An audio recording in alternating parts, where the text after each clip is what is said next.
So I want to take a couple of minutes and talk about the relationship between the United States and Canada. Historically, and I mean in recent history, for the last essentially 200 years, Canada and the United States have always gotten along really well. They've always cooperated on a number of issues. We're part of the same security network that the United States really does pretty much all of it. Canada does help out a little bit. They are part of NATO. Canada does come to the aid of the United Kingdom, so they were ahead of the United States in both world wars. But the United States is the bigger country. It has the bigger population. It has more industrial uses of these resources. And like I said, the bigger economy, bigger population, and obviously with that, the bigger military, that Canada has benefited significantly, especially post World War II, under the global system, the Bretton Woods system during the Cold War. But that's not been so much the case recently. And the separation is largely ideological. So the problem with Canada, obviously, with its relationship with the United States, but also a lot of it's internal, also, again, because of ideology. Now, historically, Canada, aside from just the overall good relationship that it had, it was also the more sane or so-called sane diplomatic partner. The Prime Minister of Canada had a hotline to the President of the United States. And anytime there's an international crisis, the Prime Minister of Canada could call the President of the United States, and the President of the United States would listen to Canada, because that's the kind of relationship we've had economically and politically, and would have a more diplomatic, grounded approach to dealing with the issue. But that's actually not the case anymore. The United States is, and I guess from the international perspective, we look like we're probably less or more unhinged. But Canada is not the same partner that they used to be. I think that might be contrary to a lot of Canadians. But if you look at what's going on throughout Canada, there is, particularly like Ontario, there's a very strong anti-American sentiment. And it's not just that, but there's also like an anti-Alberta sentiment as well. You know, there is an issue in Alberta where they're talking about secession and possibly joining the United States.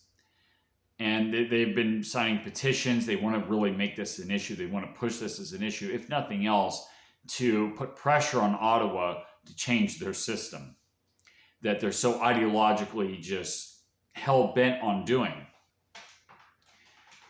Americans that are aware of the situation have expressed interest. They'll look at Canada and think, well, most of Canada is kind of a liability. I mean, it's way to the left of what America is. It's very egalitarian, which is contrary to freedom, because one of the consequences of freedom is inequality.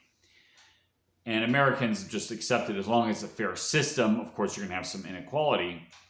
But in Canada, you know, the way they run their system is that some of the provinces pay into the system, they redistribute to the rest of them, like Quebec, for example. So Alberta, being the tar sand, you know, the oil producing from their tar sands, the agriculture industry, the other industries that come from their oil production, they've been paying much more of their fair share of taxes than what the rest of Canada has. So they're talking about secession. And Americans look at Canada and say, well, the only province that we'll really take is Alberta, right? Because that's more of an asset. Can you imagine how much more Canadians would hate Americans if we took Alberta away from them? I mean, that could very well dissolve their country. Because if they don't have Alberta to pay for their whole system, what are they going to do about Quebec? Because they basically bribed Quebec to be a part of Canada. You know, it really becomes a mess after that. So I think this is something that has to be really thought very carefully. Do we piss off Canada, our neighbors to the north that we've had good relations for a long time, just to take Alberta away from them? Now, Alberta would be an asset to the United States for sure.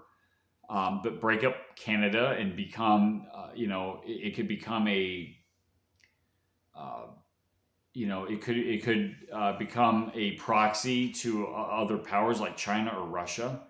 I don't think that would be acceptable to the United States, as per the Monroe Doctrine. I think this is something that has to be thought of very carefully. And Canadians, you guys have to rethink how you do your system.